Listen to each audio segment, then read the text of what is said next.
आपका राजस्थान के रेस्पेक्ट में पढ़ना है, ठीक है, और एक आपका भारत के रेस्पेक्ट में पढ़ना है। ओके, क्योंकि हम लोगों ने भारत वाला पढ़ लिया है और हम लोग इसमें एक चीज इंपॉर्टेंट देखना, जो 1857 की क्रांति का अगर आप होल बुक देखें और भारत के रेस्पेक्ट में देखें तो ये कौन से इलाकों में है? यूपी, बिहार, बंगाल, ये सब इलाके में। तो आपको क्या मिल रहा है? आपको एक होगा, अगर आप फिजिकल मैप के थ्रू देखोगे भारत के तो आपको पता चलेगा कि ये गंगा का जो दोआब क्षेत्र है, गंगा यमुना का जो दोआब क्षेत्र है उसके हिसाब से है। वो एरिया जितना कवर किया हुआ है, जिन स्टेट्स को वो कवर किया हुआ है, वहां पर ये ज्यादा है, ठीक है। तो हम मुख्य रूप से अगर हम ज्योग्राफिकल बोले या भौगोलिक दृष्टि से बोले, ज्योग्राफिकल व्यू या भौगोलिक दृष्टि से बोले तो हम क्या बोलेंगे? गंगा यमुना का दोआब क्षेत्र, यमुना का दोआब क्षेत्र। अब ये दोआब क्षेत्र क्या होता है? एक सिंस हम लोग के सिलेबस में नहीं है, फिजिकल आपका ज्योग्राफी नहीं है इंडिया का, सो आपको पता नहीं रहेगा, बट दूसरे क्लासेस में ये हमने पढ़ते हैं कि even some videos also present होते हैं। दोआब क्षेत्र होता है कि जो नदी बहती है उसके आसपास के क्षेत्र को, अभी ओवरऑल से भी इतना ही जानो कि जो उपजाऊ भूमि को क्रिएट करती जा रही है दोआब। अब जैसे कि आपके जो पंजाब है, तो पंजाब भी 5 नदियों के दोआब से बना है, ठीक है, इसलिए पंजाब में इतनी ज्यादा इरिगेशन आपका एग्रीकल्चर एक्टिव है क्योंकि वहाँ की मिट्टी बहुत उपजाऊ है, इट इज टोटली रिच्ड, ठीक है। एनीहाउ, अब हम राजस्थान का देखेंगे 1857 की क्रांति। कल हम लोगों ने शुरुआत किया था, शुरुआत में हम लोगों ने क्या कहा था कि देखिए, प्रमुख रूप से अगर ब्रीफ एक बार रिवीजन करते हैं कि ये जो एरा चल रहा था जहाँ पे लास्ट में जो 1818 का जो आपका युद्ध चल रहा था, लास्ट वाला आंग्ल मराठा युद्ध था, ठीक है। अब इसके बाद क्या था कि इसी पीरियड में आपके जो राजस्थान के राजा थे वो 2-3 लोगों से परेशान थे। कैसा? एक वो पिंडारियों से परेशान थे, एक वो मराठाओं से परेशान थे। पिंडारियों में बहुत लोग आते हैं, आप पढ़ना कि इसमें आपके इस्लामिक धर्म के कुछ आते हैं, इसमें आपके मराठा धर्म के कुछ आते हैं। ये रीजन जो है ना इंडिया के ऊपर का साइड का, उस एरिया में जितने लोग हैं वो पिंडारी लुटेरे होते थे एक्चुअली। और ये मराठा, कल मैंने आपको बताया था कि मराठा कौन थे, तो ये मराठा और पिंडारी और जो आंतरिक राजाओं में कुछ कलेश होते थे, तो इन सबसे जो राजस्थान के जो रियासी क्षेत्रों के जो राजा थे, ठीक है, वो काफी परेशान थे। उनको आके पैसा लेके चले जाते थे उनकी, और काफी लूटपाट मचा रखा था, धन का बहुत क्षति होता था, फिर जुर्माना कर ये वो, जहाँ अगर उनके रास्ते पे क्रॉस करोगे तो तुम्हें कर देना पड़ेगा, बहुत कुछ था। एनीहाउ, तो अब क्या हुआ कि अब देखो एक चीज और ध्यान रखनी है, ये जो आपका जेम्स टोड, कल हम लोगों ने जेम्स टोड के बारे में भी बात की थी। ये जेम्स टोड एक प्रमुख भूमिका निभाता है। जेम्स टोड क्या है? जेम्स टोड माहौल क्रिएट करने वाला, माहौल क्रिएट इन द सेंस कि वो ना एरा बनाता है। क्यों? जेम्स टोड आया राजस्थान के सभी राजाओं का निरीक्षण करने, क्योंकि वो अंग्रेज जान चुके थे कि आप राजस्थान से लड़ नहीं सकते, क्योंकि इनके पास भले ही पानी की कमी है पर इनकी जो फिजिकल स्ट्रेंथ है it is much much more, ठीक है। आपको उनके साथ लड़ना नहीं है, आप अपना शक्ति प्रदर्शन उनके साथ नहीं करोगे, आप उनके साथ मित्रता करोगे। क्या करोगे? मित्रता करोगे, तभी आप उनका प्यार लेके उनका यूज कर सकते हो। बहुत चालाक है, बहुत चालाक है, ये हमेशा याद रखना। तो जेम्स टोड ने माहौल बनाया और सबसे पहले वो किसके पास गया? जालिम सिंह झाला, झाला के पास गए थे, ठीक है। अब जालिम सिंह झाला ने कहा कि आप हमारे साथ मित्रता करिए, आप हमारी सहायता करिए, ना दो थिंग्स। माहौल बनाया और उसने जो युद्ध हुए अंग्रेजों के उसमें उसकी सहायता ली और जालिम सिंह झाला ने हाँ भी कहा था। फिर उसके सैनिक टुकड़ियों को लेकर जहाँ पे युद्ध हुआ हम चले गए। एनीहाउ, तो ये जेम्स टोड काफी इंपॉर्टेंट आदमी है। क्यों? अब जेम्स टोड सबसे पहला पॉलिटिकल एजेंट था। कल हम लोगों ने देखा था कहाँ का पॉलिटिकल एजेंट था? मेवाड़ और हाँ, पॉलिटिकल एजेंट। अब पॉलिटिकल एजेंट देखिए क्या है। पॉलिटिकल एजेंट देखो, ये तो हो गया। फिर हम लोगों ने डिस्कस किया कि ये संधियां करते थे, तो क्या हुआ कि जब ये रियासत जब संधियां करते थे तो यहाँ पे कंडीशन राजा को रखा कि सामने संधियां कर लिया तो राजा के सामने एक कंडीशन रखी जाती थी। कंडीशन क्या रखी? आप अपना सारे काम खुद करो, कर लो, ये लो वो लो। तो अंग्रेजों के कहने का तरीका बहुत अच्छा था। जैसे शहद में तीर होता है ना, जहर छुपा छुपा के शहद में डाला, वैसा था। आप सारी चीजें अपने आप करो, आप कर लो, जनता का ध्यान जो करना है करो। हमें सिर्फ 2 चीजें चाहिए, एक हम आपकी सुरक्षा करेंगे, आपको किसी से डरने की जरूरत नहीं है, मराठाओं से डरने की जरूरत है, किसी से डरने की जरूरत नहीं है। और दूसरा, आपके जो विदेशी मैटर्स है, एक्सटर्नल अफेयर्स, कल मैंने बोला संप्रभुता का जो पावर होता है हर एक राज्य का, अंग्रेज ने अपने हाथ में लिया। अब इतने सारे रियासत, सबकी संप्रभुता अगर आप अपने पास ही ले लो तो क्या मैं अपने आप से लड़ूंगा? कभी भी नहीं लड़ूंगा। बस लड़ाई कैसे होती कि साम्राज्य का विस्तार करते थे, तो छुटपुट जो हुआ वो हुआ और मराठा आगे पिंडारी आगे, इनसे हुआ। तो इन लोगों ने क्या किया कि एक तो इनके पास जो हथियार थे थोड़े उन्नत थे, ठीक है। अब क्या हुआ कि इंटरनल सिक्योरिटी ले ली, सुरक्षा ले ली और विदेशी व्यापार, ये सारी चीजें ली। और साथ ही में ये सब मैं जो कर रहा हूँ मुझे थोड़े पैसे धन चाहिए इसके लिए हर साल, ठीक है, जस्ट लाइक अ सैलरी। ठीक। और साथ ही साथ मेरे कुछ लोग आपके पास रहेंगे और मेरा एक आदमी भी आपके पास रहेगा, जो अगर आपके पास कोई समस्या हो तो वो हमारे से डिस्कस करेगा। ये सारी संधियां हों। अब कितने चालाक है, क्या मैं अपने साथ लड़ूंगा तो इसमें कोई लड़ाई बड़ाई कोई झगड़ा वगड़ा कुछ नहीं होता था। राजा भी खुश, ये भी खुश, राजा अपने में ही खुश है, बेवकूफ बन के खुश हो गए कि भैया अब तो क्या है, अरे तुम अपनी आंतरिक शक्ति ही उसे दे दिया है, अब तो क्या है तुम्हारे पास, तुम अपने डिसीजंस खुद नहीं ले सकते अपने राज्य के बारे में, तो फिर तो क्या शक्ति रहेगी। Any how, so this was अब जो व्यक्ति वहां पे रहता था उसी को हम क्या कहते थे, पॉलिटिकल एजेंट कहते थे। ठीक है, तो पॉलिटिकल एजेंट, अब क्योंकि पॉलिटिकल एजेंट वहां रहता था, रेजिडेंट हो गया था, इसलिए हम उसे क्या कहेंगे, अब रेजिडेंट कहना स्टार्ट कर देते हैं, रेजिडेंट। ठीक है, हम उसे क्या कहना स्टार्ट कर देते हैं, रेजिडेंट कहना स्टार्ट कर देते हैं। ठीक है, अब संध्या करनी है, ये तो सारा माहौल तैयार हो रहा है, these things are just making the क्यों किसी के सामने आप कुछ भेज रहे हो, आपकी सारी शक्तियां मेरे पास है तो आपको पहले माहौल क्रिएट करना पड़ेगा, और वो भी कहां भेज रहे हो, राजपूताना भेज रहे हो, जो शूर योद्धाओं की राजधानी है। ठीक है, सो अब देखो क्या हुआ कि राजस्थान का जब हम लोग ऊपर वाला पार्ट देखेंगे, नीचे वाला पार्ट, दो अलग अलग रेजिडेंटों को भेजा गया। ठीक है, दो अलग अलग लोगों को भेजा गया। बताइए क्या, कल हम लोगों ने डिस्कस किया था, एक आपके नीचे का था डोंगरपुर झालावाड़, ये सब डाउन वाले कौन था, और एक मेलकॉम था, जेम्स, हाँ हाँ, और ऊपर वाला कौन था, मेटकॉफ था। तो ऊपर वाले क्षेत्र के लिए जो था एक दिल्ली का था, ये दिल्ली का था, दिल्ली का रेजिडेंट था, हाँ दिल्ली का रेजिडेंट था, और ये कास्ट का मालवा का रेजिडेंट था। ठीक है, ये कौन था, मेलकॉम था, और ये कौन था, मेटकॉफ था। ठीक है, अब ये दोनों क्या किए, संधियां की, ये एक्चुअली रिप्रेजेंटेटिव थे, याद रखना है, ये क्या था, रिप्रेजेंटेटिव। अच्छा, अब आ जाओ गवर्नर जनरल पर, अब आ जाओ गवर्नर जनरल पर। इस समय का गवर्नर जनरल कौन था, हेस्टिंग्स से, हेस्टिंग्स से। ठीक है, तो गवर्नर जनरल हेस्टिंग्स था, और ये सारी समस्याएं, अब ये देखो, ये सारा तुम्हारा संधिबंदी सारी चीजें हो गई, सब अपने अपने जगह पे हो गया। अब देखो, ये जो रेजिडेंट है, हर एक रियासतों में रेजिडेंट है। अब रियासती राजाओं को अगर कोई दिक्कत होती थी, वो रेजिडेंट को बोलते थे, रेजिडेंट आपस में बात करते थे, और बात करके एक प्रमुख रेजिडेंट हुआ करता था, जो कहाँ रहता था, दिल्ली में रहता था। अब दिल्ली में देखो, क्योंकि एक ही रियासतों वाला स्टेट नहीं था, पूरे भारत में बहुत ज्यादा रियासतें थी, मैसूर वगैरह भी थे, तो व्हाट हैपेंड कि जो राजपूताना का रेजिडेंट था वो दिल्ली में था, उसी तरह दूसरे स्थानों का रेजिडेंट भी दिल्ली में बैठा था। तो राजपूताना का रेजिडेंट कौन था, ऑप्टर लोनी, कौन था राजपूताना का, राजपूताना रेजिडेंट एट दिल्ली। सबसे पहले राजपूताना का रेजिडेंट जो दिल्ली में बैठा था वो कौन था, ऑप्टर लोनी। क्या नाम था उसका पूरा, बताओ तो जरा सा। हाँ, डेविड ऑप्टर लोनी। तो ये डेविड ऑप्टर लोनी जो था, अब वो रेजिडेंट हो गया। तो समस्या ये है कि सब, अब देखो एक चीज और है, अब डेविड ऑप्टर लोनी जब वो दिल्ली में बैठा था, तो आप एट द प्रेजेंट सबकी समस्याएं, जब तक आप वहां नहीं रहोगे तो आप रियल व्यू नहीं ले सकते। फील्ड वर्क आपको बहुत जरूरी है, फील्ड के लिए फील्ड पहुंचना बहुत जरूरी है। तो फिर बोला गया कि ये भी रेजिडेंट, वो भी रेजिडेंट, सबकी पदवी एक जैसी हो गई। सो मैटर फंस गया। अब बोला कि रेजिडेंटों में जो सबसे प्रमुख जो ये राजपूताना वाला रेजिडेंट, उसकी पदवी चेंज कर। ठीक है, तो उसकी पदवी चेंज करके क्या बनाया गया, बताइए, एजेंट टू गवर्नर जनरल। पदवी क्या बनाएंगे, एजेंट टू गवर्नर जनरल। ठीक है, तो सबसे पहला एजेंट टू गवर्नर जनरल कौन बना, अब्राहम लॉकेट। अब देखो, अब्राहम लॉकेट जो है सबसे पहला एजेंट टू गवर्नर जनरल बना था। तो सारी चीजें अब हम लोग को क्लियर हो गई ना कल से, अब क्लियर है, अब तो कोई दिक्कत नहीं है।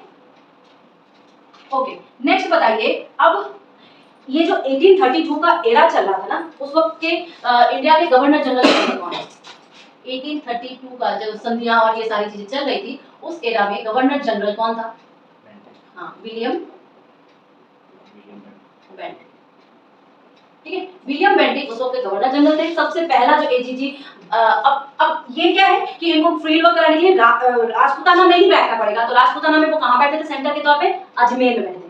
आज के दौर में जैसा कि हम लोग केंद्र शासित प्रदेश पढ़ते हैं ना, यूनियन टेरिटरीज पढ़ते थे, उस समय के अजमेर भी क्या था, यूनियन टेरिटरीज। अब ऐसा हो गया, लेकिन समस्या पता है कहाँ से आना शुरू हो गई, उनका हेडक्वार्टर ये था, याद रहे, अजमेर जो था, अजमेर इन लोगों का क्या था, हेडक्वार्टर, हेडक्वार्टर यानी कि आपका मुख्यालय था, और ये अंग्रेजों के पास था, अंग्रेजों द्वारा शासित था।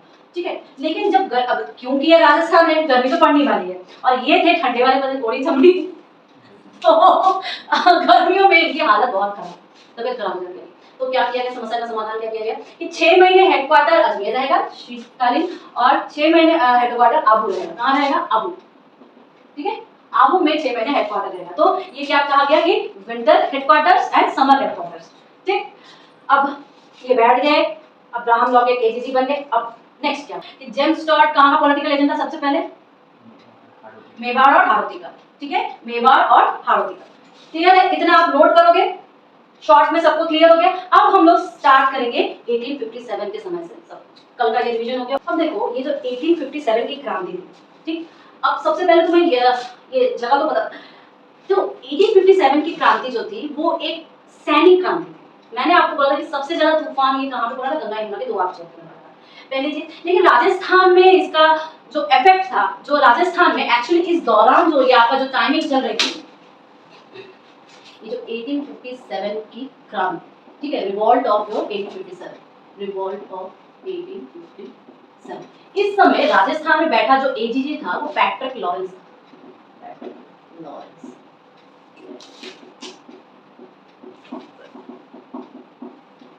पैट्रिक लॉरेंस था। अब क्योंकि ये जो एक उस समय के दौरान राजस्थान में हम लोग पढ़े थे कल लास्ट में कि 6 छावनियां थी, 6 छावनी या कैंटोनमेंट, कैंट थे, ठीक है। तो कौन कौन से 6 थे आप बताओ थोड़ा सा? नसीराबाद, एरिनपुरा, ब्यावर, देवली, नीमच और खेलवाड़। लेकिन आपको जान के हैरानी होगी कि इसमें से 6 ही हैं और 6 क्या है? सैनिक जहाँ रहते हैं उनको छावनी कहते हैं, अपना हथियार ये वो सारे सेटलमेंट वहीं पर रहते हैं। अब इनमें से भी 2 ने क्रांति में हिस्सा नहीं लिया, था और वो हम लोग देखेंगे कौन कौन से 2 थे। लेकिन उसके पहले मैं ये बात बताऊंगी कि 1857 की क्रांति जो है ये आपकी सैनिक क्रांति थी। 2 कैंटोनमेंट लोगों ने हिस्सा नहीं लिया था और उस समय का एजीजी कौन था? Patrick Lawrence. लेकिन पैट्रिक लॉरेंस के एक भाई थे और वो उसकी जो पोस्टिंग थी वो पंजाब छावनी में, ठीक है। तो अगर कभी पूछे, मुझे तो नहीं लगता कि पूछेंगे, बट एनी हाउ वो वहाँ पंजाब का रेजिडेंट था, ठीक है, पंजाब का रेजिडेंट था, इसका भाई, ठीक है, इसका भाई है पैट्रिक लॉरेंस का भाई जिसका नाम है हेनरी लॉरेंस। पढ़ेंगे हम लोग थोड़ा सा और। ये तो हम लोग जानते हैं कि ये क्रांति जो थी basically at the instant start हुई थी वो एनफील्ड कारतूसों के वजह से, जिसमें क्या है आपके सुअर और गाय की चर्बी के लिए चिकनाहट बनाया जाता था, जिसकी धर्म नष्ट होता था। 10 मई को ये स्टार्ट कर दिया गया था। कहाँ से स्टार्ट किया था? मेरठ में कौन थे? मंगल पांडे, जो कि खुद सैनिक था, ठीक है। चलो, डॉक्टर रॉनी क्या था? वो राजपूताना का एजेंट था। अब देखो उसको ना एक पदवी दी गई थी दिल्ली के राजा ने, दिल्ली का जो मुगल बादशाह था उसको एक पदवी दिया था, नसीर। क्या पदवी दिया था? नसीर। किसको दिया था? डेविड ऑक्टरलोनी को, ठीक है। क्यों हम बोल रहे हैं कि जो आपका ये नसीराबाद है सबसे पहले यहीं पे स्टार्ट हुआ था। हम लोग ऐसे करके पढ़ेंगे कि सबसे पहले क्रांति कहाँ पर स्टार्ट हुई उस हिसाब से। तो किसने? मुगल बादशाह ने, दिल्ली के मुगल बादशाह, ये काफी ऑक्टरलोनी का किस्सा पढ़ेंगे हम लोग।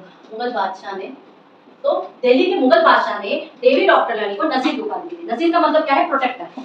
प्रोटेक्टर या रक्षक, आप बोलो जो रक्षक।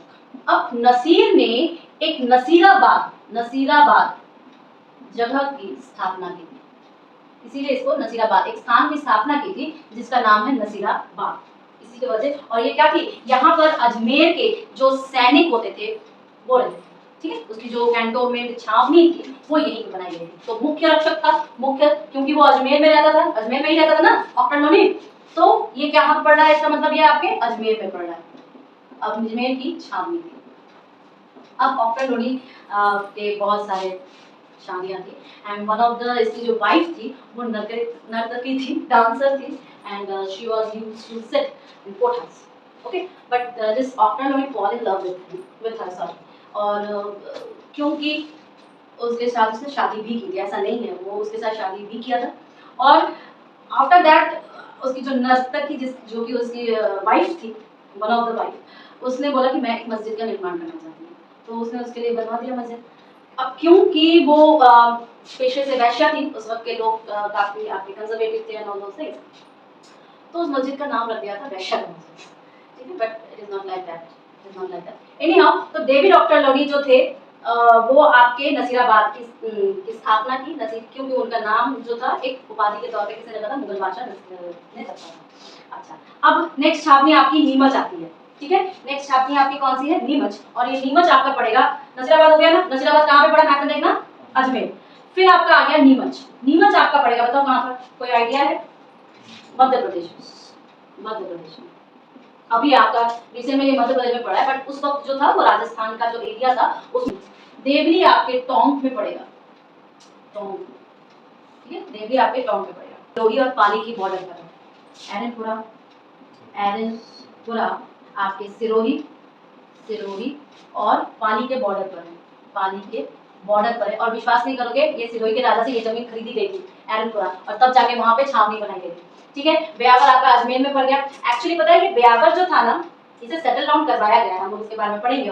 खेड़वाड़ा आपका उदयपुर में है, खेड़वाड़ा आपका उदयपुर में, और ये जो आपका एरनपुरा जो है आपका सिरोही, दिल्ली, पाली, तो ये जोधपुर के पास है ना, तो जोधपुर की जो एरिया में जो सैनिकों की जरूरत थी, तो उसके लिए जो छावनी बनाई गई थी वो आपकी एरनपुरा में सेटल डाउन करवाया गया, ठीक है। तो सबके बारे में हम जानते हैं, लेकिन अब बताओ कि इस इम्पोर्टेंट है क्योंकि उसकी जो स्थापना थी, आप बोलोगे उस ब्यावर के जो चारों तरफ है ना, एक तो वो स्थापना डिक्सन ने करा, ब्यावर का आप बोलोगे डिक्सन ने किया था,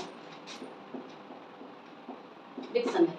और ब्यावर के चारों तरफ ना एक परकोटा बना था, किसने बनाया था, डिक्सन ने बनाया था। क्यों बनाया था, क्यों बनाया था, एक्चुअली डिक्सन ने इसलिए बनाया था बिकॉज वहां पर काफी जो आपके लुटेरे होते थे ना वो आते रहते थे, ठीक। तो लुटे, अब क्योंकि अंग्रेजों ने ये संधि में किया था कि भाई आपकी जो सुरक्षा है वो हमारे हिस्से है, आपकी सुरक्षा हम करेंगे, तो सुरक्षा करनी है अगर ब्यावर वालों की तो आपको उसके लिए कुछ करना पड़ेगा, इसलिए उसका एक परकोटा बनाया डिक्सन ने और उनकी रक्षा के लिए, और डिक्सन ने ही आपके इस ब्यावर जो कि अजमेर है उसकी स्थापना। ये पास क्या हो गया कि 6 हो गए, तो ये ब्यावर हो गया और कौन सा, खेड़वाड़ा, ठीक है। ब्यावर और खेड़वाड़ा दो ऐसे सैनिक चैंपियन थी जिसने आपके इस 1857 की क्रांति या रिवॉल्ट ऑफ 1857 में भाग नहीं लिया, ठीक है। इज दिस अंडरस्टैंडेबल एवरीबॉडी, सबको समझ में आ गया, राइट। किसने हिस्सा नहीं लिया था, साइड में नोट बना के लिख लीजिए, नोट बना के लिख लीजिए, ब्यावर प्लस खेड़वाड़ा। कहाँ आता है ब्यावर, अजमेर में आता है, और खेड़वाड़ा कहाँ आता है, मेरी यहाँ पे किसकी छावनी थी, जोधपुर सैनिकों की छावनी।